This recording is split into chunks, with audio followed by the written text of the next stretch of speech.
Hi, I'm Rainer, and welcome to my train room. Today I thought I would do a little bit of work related to my lumber mill over here, but not on the lumber mill itself. I have all of these train cars. I've got these two here. I've got a couple more back here, these bulkhead flat cars. I've got a couple more of the same train cars, brand new in a box on the shelf that I have to pull out and paint and letter because they're undecorated versions that I picked up at a train show. But all of these cars are empty. I also have another bulkhead flat up there that I can use as well for the lumberyard, but I need some loads. So what I did was I got online and printed off some wraps for some lumber loads, and I've cut some pieces of wood, and I'm going to try to build some loads for these cars as well as some stacks of lumber that I can put in the yard here ready to be loaded on the cars. So that's what I'm going to work on today, and with that I'll take you to the workbench and show you what I'm starting with and how this is going to go. So probably one of the best sources for online information about Algoma Central Railway, especially as it pertains to modeling it in HO scale especially, is a website put together by Chris Vanderheide, and he has a lot of detail about the different cars, the rosters, the operations of the ACR. And he also very helpfully has available freely to download these different graphics that are printable to make wraps for lumber loads for train cars. So even if you're not modeling the ACR, it's a great resource. And in addition to that, I printed this page just so it's easy for me to refer. He talks about the dimensions for scale bundles for N scale, HO scale, and O scale. And so I just used the measurements that he gave here and cut some pieces of wood that I can use for my lumber loads. Now, they're just solid pieces of wood, but they're going to be wrapped in paper. So this is just to give the dimensions, and this should be the correct dimensions for 8-foot long loads. This should be for 10, 12, and 16-foot loads. So I am going to just clean these pieces of wood up, sand all the little bits off of them because I just cut them with the table saw and then cut them to length on the miter saw. And then I'm going to cut out some of these wrappers and glue them on and see how they turn out. So hopefully this should work okay. I've seen the samples that he has online and they look really good, and it's a great resource. So I will put the link in the description for anybody who wants to look for those things, and he's got all the dimensions there, so I don't need to repeat them. But let's see how this goes. I want to get some loads for those bulkhead flat cars done and get some stacks of lumber in the yard as well. And in another video, I've got a forklift that I bought online that I need to assemble, so I'll do that in another video as well for the yard, so that there's actually some way to load these loads onto the flat cars. Anyway, let's see how this works out. So the first part of the process was to take all the little blocks of wood and clean up all 6 sides using some sandpaper just to get rid of any splinters of wood or any burrs left sticking out from them from the cutting process. And then the next thing was to take the paper wraps that I had printed out and cut them. Now there are little black marks on them when you print them that show you exactly where to cut them, so it's really pretty easy. You just put a straight edge on there and using a knife just cut the wraps, and you end up with these strips of paper. Just flip them upside down, and then I used some tacky glue to glue the blocks of wood centered down the strips of paper. And I just kind of guessed at how big of a gap I needed to leave between them so that when I cut them apart, there would be enough paper to wrap around the ends of the blocks of wood.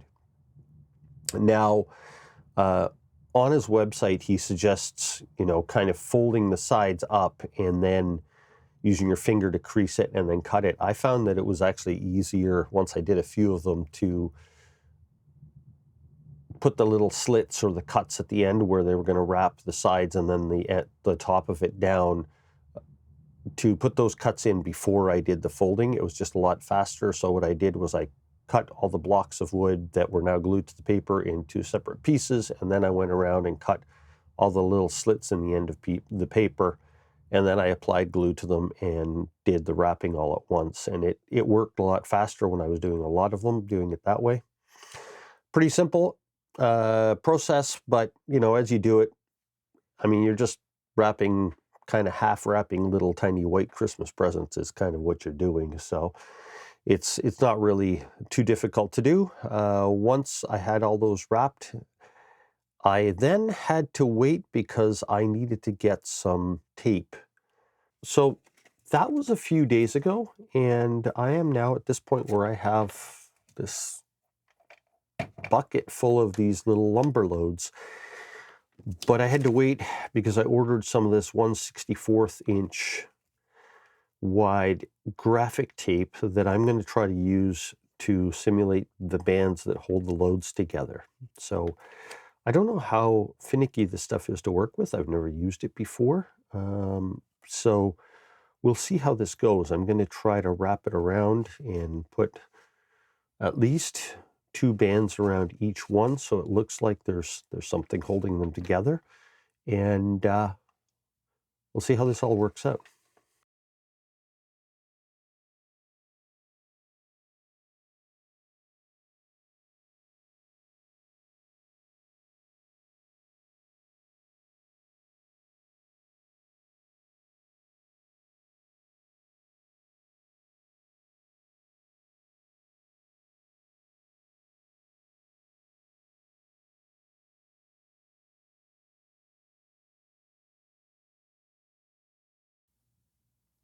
So I'm starting at the bottom and wrapping around because I'm never going to be looking at the bottom of these lifts. So if they don't line up perfectly, it's not a big deal. So I got a couple of cars loaded up with lumber loads. They could use one more layer to bring it up to the top of the bulkheads, but I don't have enough lifts of lumber wrapped to do that. So even though it looked like a nice big pile when I started putting the banding on them with that tape, and by the way, that works out pretty well. It's not hard to do. It's very small and it's fragile, but I've got a magnifying glass working with that. It wasn't very difficult to do at all. And then I have some small scale lumber that I used for crossers underneath and put them in and kind of glued them all in place using that tacky glue. So you use up a lot more lifts of that stuff than you think you're going to load up a train car. So yeah, I've got 2 of them loaded up 3/4 of the way and a few extra pieces over there. So I'm going to have to get some more wood out and get the table saw fired up and cut some more and wrap some more. It doesn't cost much to do. It doesn't actually use very much lumber to do that because really it's not a lot of quantity, but it's a lot of small pieces. And I don't need to load up a lot of cars, so I'm thinking I need to make maybe another batch the same size as what I did, enough to load up these 2 cars the rest of the way and maybe one more car, and then to have a few more to put into the scene back here. And that should be enough full loads for me. Overall, not a difficult thing to do. Just need a color printer, some wood, a way to cut the wood accurately, and that's about it. Thank you to Chris Vanderhyde for offering these files to be able to print the wraps for them for the lumber loads on his website. They're great. It's a great resource. There's a lot of different lumber companies you can download the graphics for from there. And so I've just got to make up a few more, but very happy with how these turned out. They're not perfect. Maybe the loads are a little bit uneven, but that's okay. At least I don't have completely empty train cars. Anyway, hopefully this gives people some ideas of what you can do. That tape that I used is the stuff that Chris recommended on his website. It's 1/64 of an inch wide artist tape. I'm not sure actually what it's used for, but I found it on Amazon and I got it within a couple of days. So It's a small roll, but it seems to go a long way. I don't think I used maybe a third of the roll to do all of these, so I've got plenty to do whatever I need to do here. So it looks pretty good, and very happy with how it turned out. So hopefully this is helpful to somebody. If you're trying to do something like this to make some lumber loads of your own, just go for it. Just have to have a table saw and a color printer. Anyway, thank you for watching, and if you haven't subscribed, please subscribe. I've got more videos coming up, and see you next time.